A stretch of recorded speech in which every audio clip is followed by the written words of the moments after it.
Hey, thanks very much. We've got a great group here, and so we're going to jump right in because somebody informed me that we're the only thing between you and the bar. So we're going to try to be efficient with our time here. We talked a little bit the other day. I'm going to do introductions as we jump into questions, but we talked a little bit the other day about this topic, and I'm interested in how people think about the way campaigns have changed structurally, not just from a spending standpoint. I thought that was actually a good starting point. So I'd like to start out by asking Hillary Loewenstein, Bully Pulpit Interactive. First question: you've been a digital director back in 2012. And then as recently as last cycle, and then of course you deal with digital directors all day, every day.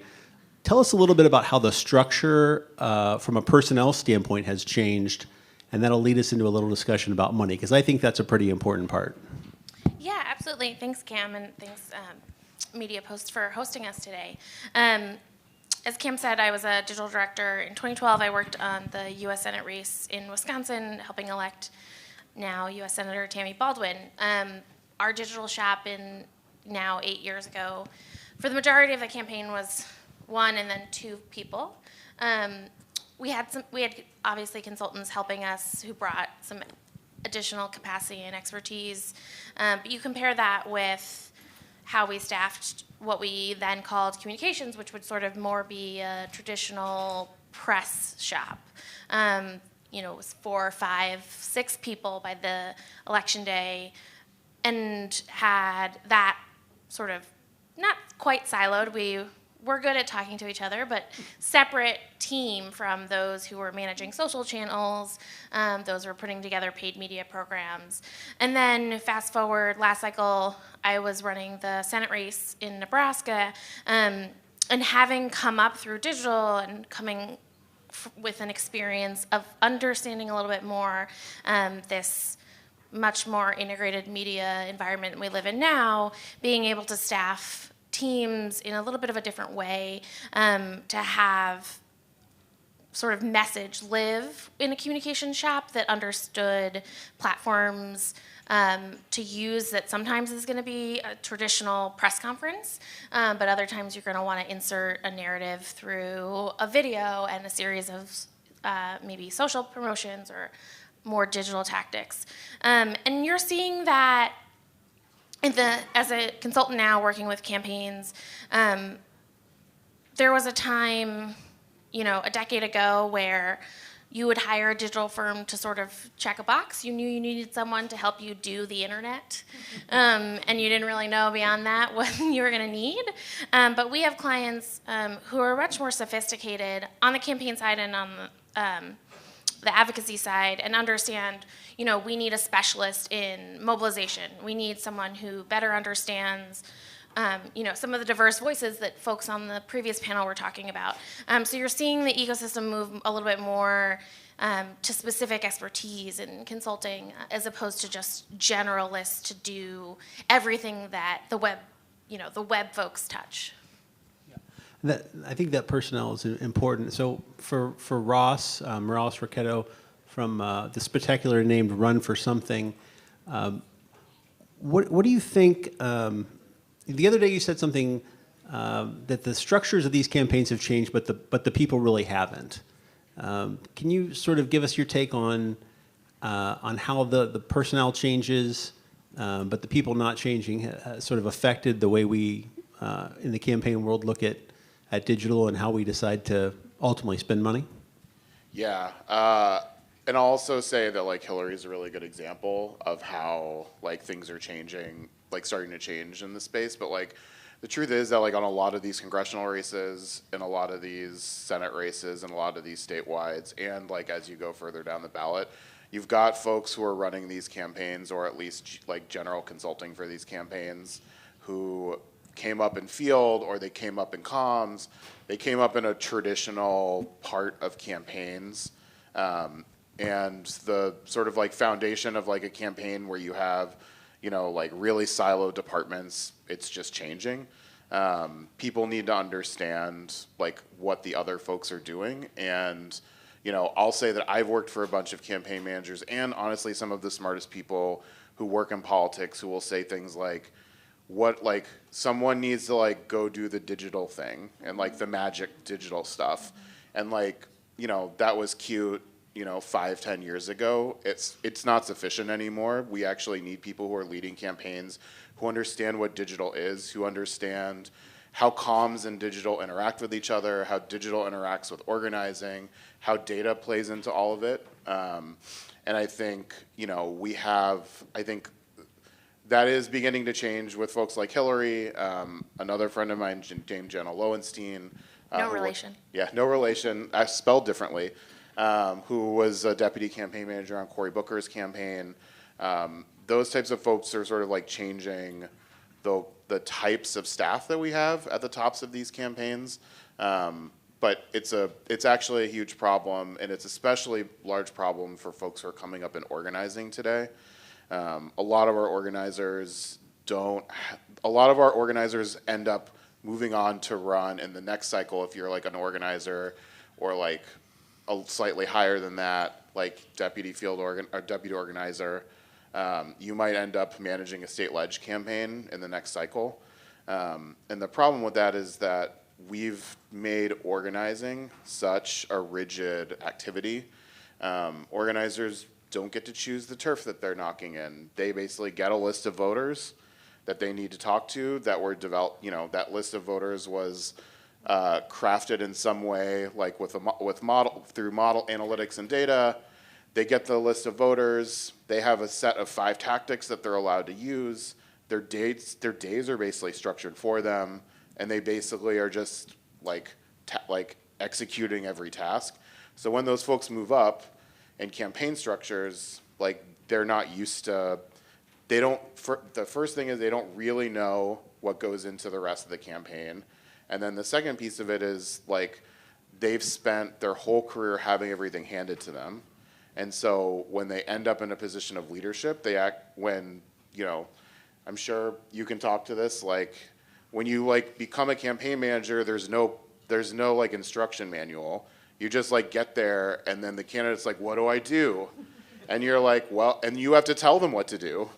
And so I think it's something that we need to be thinking about just generally as a space, is how we're cross-training people, to make sure that they understand what different departments of the campaigns are doing, and so that when people get into leadership positions, when you're an organizing director or finance director, you actually understand how digital and email and organizing and comms all fit together in one bucket. So that's my TED Talk. Well, as luck would have it, we have a campaign manager with us, Lucy Caldwell from the Walsh campaign. So Ross makes a good point. There's never enough time. You never really get to start these things the way you want. There's never a perfect universe, but you have to do it anyway. So with the practical limitations, how do you structure a campaign so you have the right people in the right spot to deal with this changing environment? Sure. Great to be with all of you. So it is true. I'm currently on the masochistic track of managing a campaign. But before that, when I was making much better life decisions, I was a chief strategy officer of a company called CrowdScout. I had come up in campaigns and advocacy. CrowdScout's a data management platform for campaigns and nonprofits. We were acquired last year by an entity that's part of Bloomberg World. And so for me, doing what I'm doing now has been a really humbling opportunity to revisit some of my, orthodoxies or kind of perceptions of my clients over the last 5 years, and there is no time, and is chief among them. So I think I started out in comms. I then really was led to working in political technology and really focused on data. And that was because, to me, data is really kind of the natural evolution of comms, right? It's all about how do we persuade people of something? How do we move them down the customer journey of hearts and minds, right? You're selling them a widget. you want to take them, let them know about the widget, let them know about your brand, and then hopefully they put the widget in their cart and click buy. So how do we replicate that in donations, calling their member of Congress, going out and canvassing for you, or ultimately voting for you if you're a campaign. And so for me, I think a lot about how to make sure that within a team, everyone at least acknowledges the interconnectedness of those sort of approaches. I mean, as I say, there's never enough time. But one of the things that's most amazing to me, for instance, is that when we started hiring people, I would have people say, well, I mean, you know so much about digital. And I would say, yes, I know enough about digital to know I should not be trusted with our decisions about digital, because someone who's been working in data and digital are close cousins, but they're not by any stretch of the imagination the same, right? So within our team, I probably have more conversations where I'm backing up our digital director by saying things like, no, we're not effing sending people to someone else's website and then hoping that they come back to our website and give a donation. So it's like, just send them to this link. But what I've tried to drive home is sort of establishing who's accountable for something, but making clear to our team leads, and we're a very small team, we have dozen staff, that one person may be accountable for it, but that I expect everyone to be aspiring to having enough expertise to defer or know when to ask help, so that everyone is really respecting metrics, being able to figure out what the hell is going on, and so on and so forth. Well, I appreciate you guys taking us on that aside, because to me it's really fascinating, and I think it's really important, and nobody seems to have really good answers for some of these things. And the world has evolved on us really quickly, and I think the personnel side of it is pretty fascinating in terms of the overall picture of how the money gets spent. So my next question for Hillary would be, how do those decisions get made now? And you can answer this either as, here's how I see them get made every day, or you can take if Hillary was king of the world for the day, this is how they would be made. I'm glad you framed it in that way, because I do think that there's a really important acknowledgement we need to make about the real-world influences of decisions being made, and that campaigns, at Bully Pulpit Interactive, I have the benefit of sitting, with both political clients and advocacy clients and brand clients. And there are a lot of similarities, but political clients are always going to test the limits of what's possible in a certain amount of time, or just going to expect a different level of flexibility, because they're so time limited, right? They're huge organizations that are being stood up in 18 months, 12 months, 6 months, and built in a way that they're going to come crashing down on a specific day and have to spend all of their money before that day. And so with that, an example of like one of the many things that can influence how you might shift your media budget. We, in Nebraska last cycle, didn't expect to have a competitive primary, but as things were getting closer, there was some press coverage of our opponents, things were shifting on the ground, and there's just hard facts of, we hadn't had, all the TV footage we wanted to do, to run true video, like whether it's broadcast or digital. So what do we have, what can we put together in post studio? What do we have in static? What inventory is available? What can we turn around quickly? And we have clients at BPI that come to us all the time, what can we turn on tomorrow? I have money and, ballots are dropping in California. Ballots are actually dropping in California very soon, for those in the room. And how can we get out there? We need to start spending yesterday. And so sometimes you have the luxury of building a really beautiful media plan that has a healthy mix of mediums, that's thinking through every segment of your audience and what platforms they pay attention to, and ramping up in a really thoughtful way. And then it goes all out the window because a candidate drops out of a race, or like any number of many other real world factors happen. And I think that's what makes marketing in politics a little bit different than a lot of other fields. Not to say that brands have crises and other systems change, but in politics it's almost a given that the plan will need flexibility. Ross, every campaign is a small business startup with that's funded $2,700 at a time, and then hopefully bankrupted on the exact right day. So how would you tell a campaign to approach the budgeting process to get started, to knowing that we don't know exactly what the full budgets are ever going to be? What's your rule of thumb? How do you tell people to start thinking about this issue? So I work, just for context, I work with state and local candidates. So we don't do, my organization doesn't do anything. We don't work with candidates that are running for federal office, for Congress, Senate. We don't work with people doing statewide. We work with people running for state leg, state senate, city council, school board, dog catcher, et cetera. Although and there are dog catchers still. Someone asked me that the other day and I didn't know the answer and I looked it up. So you're lying about your dog catcher clients? There are we have never endorsed a dog catcher. It's a new it's a future vertical. It's a 2022 vertical. We would endorse dog catchers. We have endorsed people running for coroner.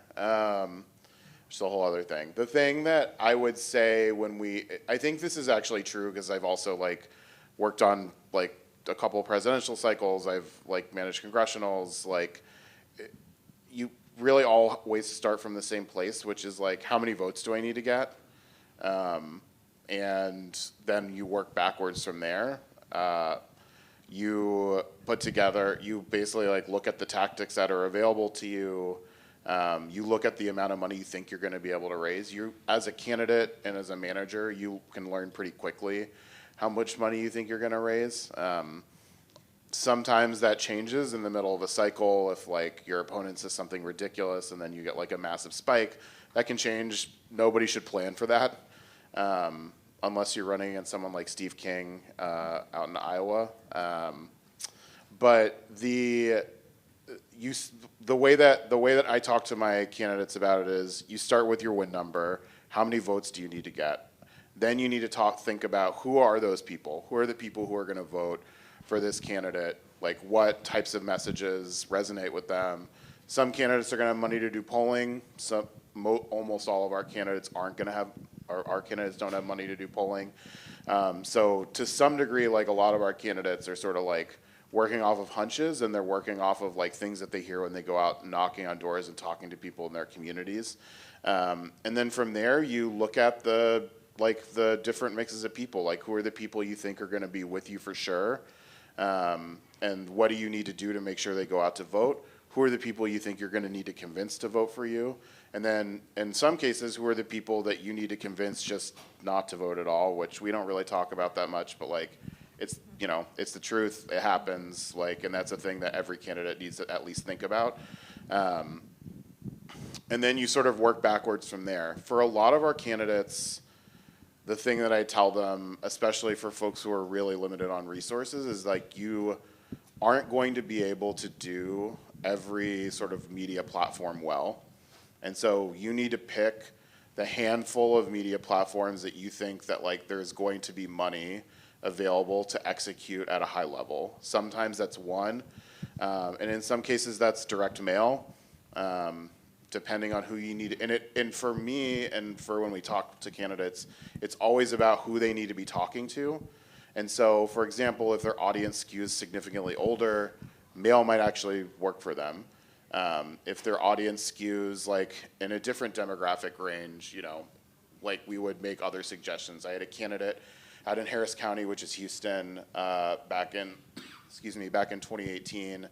And the thing that we sort of realized that we didn't have a lot of money.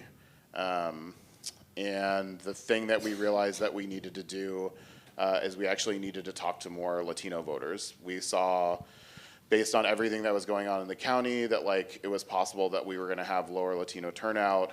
She didn't have enough money to do like a big mail piece or to like do canvassing or to do even a ton of digital. But one of the things that like we realized she could do for actually not that much money is she could put an ad up on Univision, like during like key times in the election. And no, like Univision didn't tell me to like say this, but like it was a thing that we did, and it actually turned out to be really effective on election day. She ended up winning by a really small margin, and our hunch is that like she actually like was able to break through because she was able to communicate with a number of the Latino voters in her area. So I think when we put it together and when we're working with candidates, we're really talking to them about being intentional about how they spend their money, why they're spending it. A lot of times people will come back to them and say, you need to do 30 mail pieces to like this universe of voters. And you know, the thing that we say back to them is like, you need to interrogate why you need to send 30 mail pieces to like a certain like subset of voters. Is there a real reason for it, or is it because the consultant's telling you to send 30 mail pieces? And so every time someone asks us a question, the answer is always like, why are you doing it? Who are you trying to talk to? What is the action you need them to take? Are you persuading them? Are you trying to turn them out to vote? Are you just trying to get them to know your name so that when they go into the ballot booth, that they like actually check your name? You know, when you're like candidate number 50 on their ballot. So I think it really just depends on the purpose, the specific candidate, who your voters are, and how many you actually need to talk to. Lucy, I want to ask you about a practical question about how you get buy-in from your staff, from your candidates spouses, from the donors and the know-it-alls, the hangers-on, the people that harass the campaign manager on a daily basis, to spend money in ways that people aren't used to spending money. People know what a TV ad is. They know some people know what a gross ratings point is. Some people know what a mail piece is. They know what that should cost. We're talking about spending money in a lot of different ways now. How do you deal with the sort of pushback that naturally comes with that? Being really short on money is helpful because we just have fewer of those conversations. Magic wand, plenty of money. Yeah, I think, you know, I've watched a lot of money. Let me answer it a little bit a different way. I've watched a lot of money get misspent over the years. And I think that in times when money is misspent in traditional ways, I think that a lot of that comes from not having a conversation about really what the goal is. And I know that sounds a little bit stupid, but to give you an example. So we have a very, you know, a quite bare bones campaign, right? We're going to the Iowa caucuses, and there are a lot of ways where you do not want to be challenging an incumbent president in the position that we are in. On the other hand, what we're trying to do is to let people know there's a Republican caucus and get them to care enough to, on a Monday night, get in their cars in cold weather and go stand up and say, I'd like to consider someone other than Trump. When you look, for instance, at the Democratic field, everyone knows there's a caucus going on, right? And so there's been a lot of coverage about how many Iowa voters are still very, very undecided, right? And so in that case, if you're a Buttigieg digital person, right, you're trying to convince someone on the margins that there's something about Mayor Pete that makes him a better fit than Joe Biden, right? So I think that a lot of times we see spending decisions get made without thinking about what is the thing on the margins that we're trying to do. And I think you see a lot of that spend happen spending on engagement, right? So one of the things that was very challenging for us early on is that we grew this massive list, but that list was not necessarily converting to donors, right? Because it's kind of this interesting story. Joe Walsh has this really kind of, is a magnetic person. And I used to have this running a business, right? Running a startup where we would put all of this effort into, say, content marketing, right? And then, yes, we became a really great source of content about data-driven marketing, and those people were not necessarily converting into buyers of our product, right? So using that approach in a campaign scene or scheme, like realizing, for instance, that we had started out really misallocating resources because we were building a list of people who are never Trumpers and are angry, and I understand why they are, but that doesn't get them out of bed in the morning, right? That, I think, is this is sort of long way of saying that really having those conversations internally about why would we do this kind of off-the-wall thing, or why might we be in a situation where the conventional thing isn't the best thing to do, I think is really, really important. So looking at things like, podcasts, video, other kinds of stuff, and then I think internally also, I think it's really hard, and I don't have the answer to this, but figuring out how to, both with consultants and folks internally, how to compensate people when they're in charge of those spends. Because it's easy to say, like on one end of the spectrum, like that the Brad Parscales of, I mean, that's obviously horrible, right? He's making millions of dollars on the backs of Trump donors, because he's giving himself these big margins. But on the other hand, you also want to have high-performing teams who are doing those spends. So I don't know the answer to that, but I think also having conversations about how to be transparent about what the kind of levers are internally for your consultants, I think, is pretty important. I know that's a sort of tiresome That's a whole answer. other panel that I'm also hoping to be a part of. All right, lightning round. Hillary, what's the thing that you see campaigns doing better this cycle? We're running into the primary time. We're headed right into primaries. What's the thing you're seeing people do better this cycle than last cycle as it relates to digital spending? I think people are, like we've talked, earlier panels talked about, putting creative more front and center, thinking about creative that fits into the experience of the platforms that's going on. So, not taking a TV ad and making it an Instagram story, but thinking through what makes sense for each placement.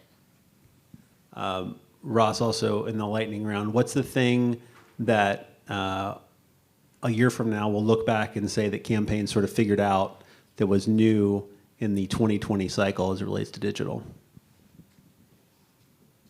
I think that I'm gonna like kind of answer the question. Totally optional. Answer the question I wish you'd asked. Answer a better question. Good candidate. Forget what I said. Answer a better one. You can feel free to ask it or just answer it. I think the thing that we're going to have to be asking ourselves at the end of this cycle is, like, how do you break through on a national level now? I think a lot of the presidential campaigns on the Democratic side put together more traditional organizations, and those organizations didn't deliver the way that they traditionally might have if we're looking back at 2007, 2008. Or even in 2004, and I think we're gonna have to. I think a lot of people are gonna have to figure out going forward, like, what is it that like actually like gets people to like pay attention and hooked on your candidate.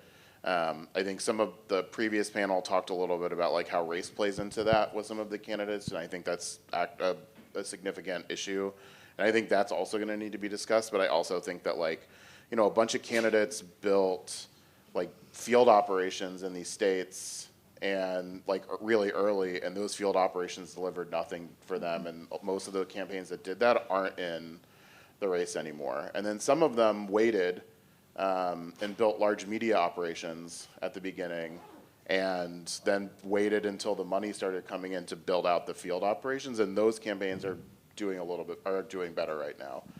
And then some campaigns have basically no organization and no comment on who that is. But I think that I think there's a new model for how primaries work on the Democratic side, and I don't think anyone quite has it figured out yet. And I think the next 3 to 6 months is going to show us a lot. And you know, I think one thing that we do know is bottom line is that like money is extremely important. Tom Steyer's polling at 15% in South Carolina, which is like just bonkers, and not what I would have expected. And so that is like one thing that is definitely a constant, is that a lot of money matters. And I think beyond that, I'm not sure that, I don't know that I know a whole lot about what we're going to learn quite yet. Gotcha. All right, Lucy, last question. Before you did this, you had your own digital company, marketing company. What's different about that company? January 21, Joe Walsh is president. You go back to your company. What are you doing differently in the company because of what you learned so far in this campaign? Well, that company is a SaaS product, and it was acquired by Bloomberg World. So when you start your next one. I'm not going to be going to work for BP, but what do I think clients would be doing different, or what do I think that sort of campaign people should be doing differently? Yeah, or what would I think that we're in for, you see on the Democratic side, for instance, you see people taking different approaches. I mean, we'll see how it works out, but you see some candidates really not focusing on early states, and I think that some candidates have really stuck their neck out and talked about order of primaries, and that could create a shakeup that would really change how we do outreach. I think that on the Democratic side, the experiment of how to get people to the debate stage with dollars was interesting, but maybe not a successful experiment. So I think that we could see structural changes that are really massive. I also, I'm really interested in the idea of how do you stand up a movement? How do you create a groundswell? And, as I look to what I'm involved in, which I think, is probably heading to a completely, quite possibly a completely unrescuable, way too far gone iteration of the Republican Party. I'm looking at ways people could or couldn't stand up movements or really move issues within existing channels in a way that motivates lawmakers. How do we use digital to really put the heat on members of Congress or others? How do we really move from a scenario in which being taken to a steak dinner matters so much less to them than what people in their district are tweeting about or talking about? I think we're headed that way. And so when I see people on the Democratic side, identify, for instance, as Democratic Socialists, I think that's awesome, because the more labels people can start to grab onto, maybe the more we have a chance for people to really engage with issues in a substantive way, and actually, by becoming kind of more tribal in some ways, become kind of more broadly less reliant on tribes. So that's a way that I lull myself to sleep at night, because that's my hope.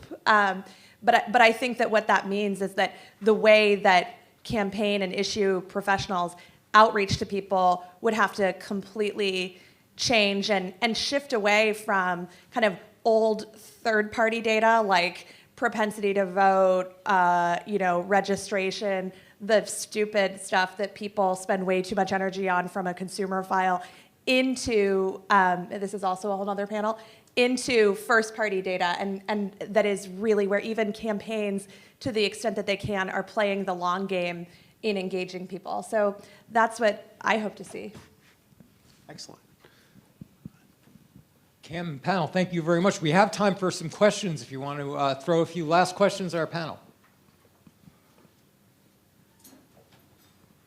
They got to get to drinks. Yes. No one, Right. no dry January, guys. I mean, All right, I'm gonna keep you. Russ, I'm curious. First of all, that you admit that there are things that have already happened in this cycle that seem to defy a lot of our expectations. And I'm curious if everybody else agrees with that. That there are certain things we've already seen that suggest some of the things we went into this cycle thinking and presuming about how digital works, about the ways in which ground games work to build grassroots support, that they've already been defied by the campaigns that have failed. would any of you like to pick up on that and extend that? Because I think that's a really interesting endpoint, is that we've already seen so far, before we've even gotten into the thick of it, we've seen failures that in some ways defy a lot of the expectations that we'd already gone into. Do you guys agree with that? I mean, the one that comes to mind for me is centered around fundraising. That Beto's, was a fundraising juggernaut when he was up against Ted Cruz, and people questioned whether or not that would translate in a crowded Democratic primary. And I think a lot of people suspected it wouldn't, but then sort of almost in the same token, folks wondered if Senator Sanders, who had a lot of success with grassroots fundraising in 2016 when he was sort of the only other choice, and people were trying, I think some of his donors, I can't speak for all of them, can't speak for any of them because I'm not one, but, folks were looking for the anti-establishment. And now in 2020, we have a lot of anti-establishment options where people can use their money to demonstrate either, a strong zeal for more progressive issues or someone from outside of Washington, a lot of different options, flavors in the Democratic primary, but folks have hung on to Senator Sanders, and he's continued a lot of really impressive fundraising numbers. And so, in those two cases, people were like, oh, Beto's going to do really great, and it didn't really translate. And people, I think, expected Sanders to maybe not carry as much success into 2020, and he defied them. So, a lot of prognosticators, are gonna be right and gonna be wrong, a little bit like the weatherman. Well, I think you're right about that. And a thing I've been thinking about a lot, and I guess the Sanders example is interesting, but I think about some of these people who've popped up kind of overnight, like Mayor Pete or like Andrew Yang. When you build a brand that expands so rapidly within a short period of time in a cycle, is that predictive, and Beto's a good example of this, of staying power in the way getting to that stature might have been at another time? And so I don't know the answer to that, but I think that that's a question that we could talk about in 2022, and we'd really be able to kind of look back on and say whether, when you have the tools to have insurgencies, are they acquiring along the way the lasting staying power of like an Elizabeth Warren or someone else, or is it also, can you rise and fall at the same rate? Or is the same thing happening in politics that we're also seeing on a broader level in brand marketing and marketing generally? Digital is allowing for the cultivation of some robust niches, but they are niches. They never actually break out into massive support and big brands of the kind we're used to in the past. But digital allows for fairly robust and hardy niches to form and stay that way, and having a lot of them rather than coalescing around big Uber brands. The difference between traditional marketing and politics, though, sure, there will be future cycles where an Andrew Yang could get in again, but if I'm selling you toothpaste and I'm Crest and I'm driving ads to you and, trying to get Crest in front of you, if you go to the store tomorrow and you buy Colgate, that sucks, but in 6 weeks, you'll need more toothpaste and you could buy Crest. In politics, it's existential, it's one buying decision, that's it. So I think that the hit that a person takes when they lose or get out is quite different. And so I think that is part of the kind of question is, are you facilitating, is everyone gonna have their own version? Is the Yang Gang gonna hang on the way Bernie Bros have, and have they really? Cam, panel, thanks so much for wrapping it up for us.